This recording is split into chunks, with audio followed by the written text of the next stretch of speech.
believe it or not. Here we go, Swagu. The Steelers will have a brand new starting quarterback this coming season. Believe it or not? I do believe it, G. I think the Pittsburgh Steelers, obviously the owner came out and said he's tired of losing, got to make runs in the playoffs. I don't think the guy in the building is in the building to help them make a playoff run. Russell Wilson, Justin Fields, maybe so.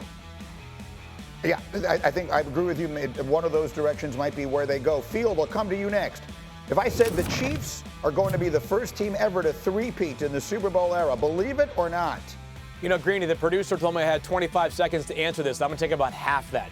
Believe it. You think I'm going to bet against Patrick Mahomes and the Kansas City Chiefs? Have we just watched what took place when the team was 11-6 during the regular season, then went on one of the most impressive postseason runs ever? I believe it. Absolutely. This was the worst team they'll have in this time here. How could you pick against them? Finally, Lewis, if I said Brock Purdy will get his team back to another Super Bowl in his career, believe it or not? I absolutely believe it. Look, Brock Purdy played well enough in this football game for San Francisco to win the game.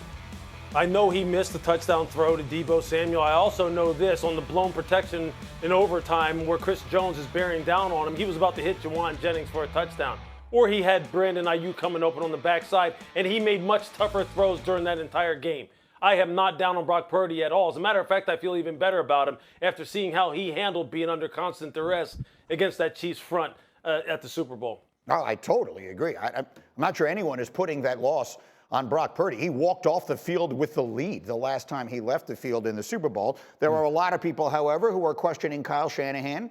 A lot of criticism that he is hearing generally about his inability to close out big games. He addressed that yesterday. I know if I fix perception, that means I did everything I wanted to do, which isn't fixed perception. It's win a damn Super Bowl. But I also know, like, when you say big games, like, we've got to win a bunch of big games to get to Super Bowl. I hope that I can be a part of a team that wins a game at the end of the year. But to say that the Niners can't win a big game, that would be an extremely inaccurate statement. So that's an interesting one. I actually fully agree with him. But again, I don't want to prejudice the jury, Marcus. What do you think? If people say Kyle can't win the big one, fair or not fair? Well, I mean, logically, yes, he can win the big one. But Kyle has to understand we're talking about Super Bowls. This is 3 times now where we've seen him have leads and not be able to close out the game. And I know that ties into the players as well. The guys on the field have to make the plays as well in order to close the door. But when you think about the Atlanta 28-3 comeback, I know he was the offensive coordinator, but he got a lot of the blame for that, for the way he ran the offense. Obviously, KC, the first time, and now Kansas City in the second game where your quarterback walked off the field with a lead. There is no question about Kyle Shanahan's ability to coach. He coaches well in big games. He coaches well in regular season games. This is why this team is always competitive. But the issue is now, and it's becoming because of his own success, is that we judging him off when he gets to the Super Bowl, can he win that game? And so far, the answer is no. So it's fair to have it from that standpoint, but winning big games overall, no. Obviously, you got to win big ones to get there.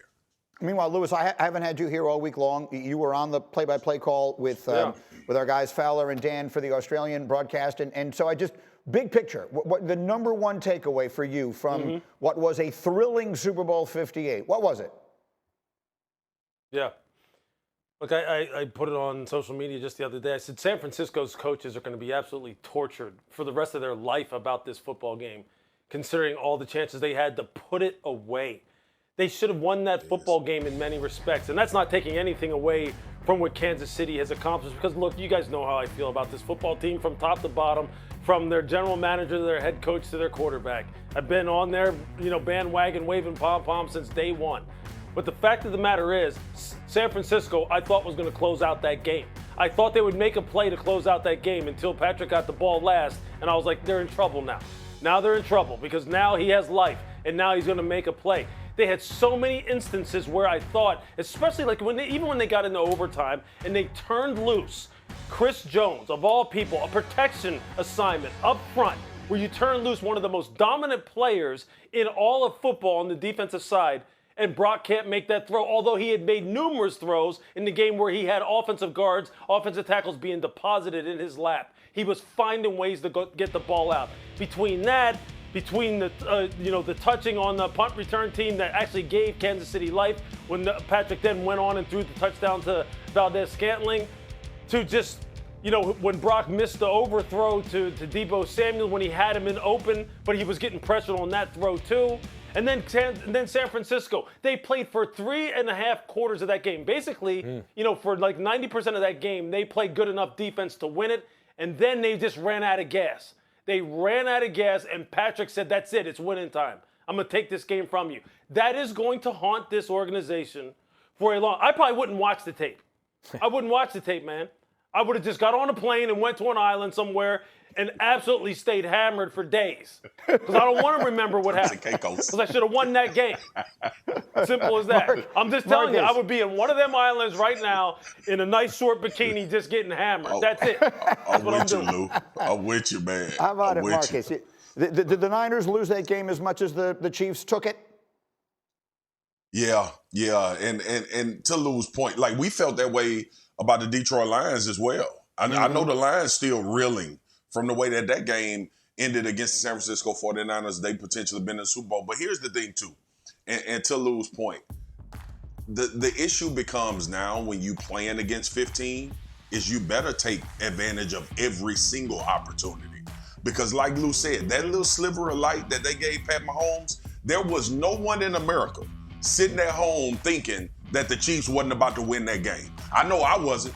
And I thought when they went into Baltimore, that would be the hardest game that Patrick Mahomes ever had to play because of what Baltimore was doing. And obviously Lamar Jackson trending toward the MVP.